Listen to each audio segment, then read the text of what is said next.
The CSU-Pueblo senior class wants to leave a championship legacy behind when this season's done with, but according to Coach Riston, that isn't necessarily defined by wins and losses. How do you treat your teammates? How do you treat people around you? How you go about your business going to class, and then how you prepare on Saturday. That's kind of your legacy, and if you do all those things right, you're going to be able to write a pretty darn good legacy. In that case, wide receiver Paul Browning's legacy is cemented in stone. Not only is Paul one dynamic football player, but he's a much better person. And he's a much better teammate. And he's a much better guy in the locker room about having a little confidence of who you are, being a leader. Hey, put it on my back type of mentality. It's clear he's a leader on the field in the way he plays the game. He was one of the top receivers in the country during his junior season, and that success rolled over to this season.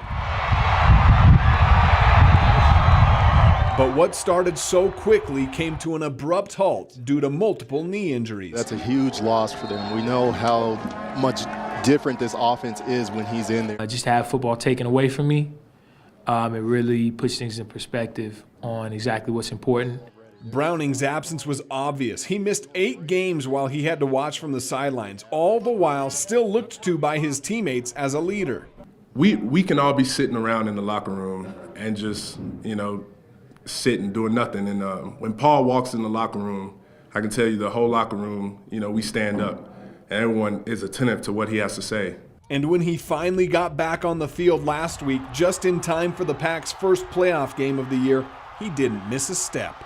It was good to be back and make some grabs and, score. But to be able to play another week, that's the big thing. Browning said he was less than 100% in that game, and he still pulled down 8 catches for 152 yards and a pair of touchdowns.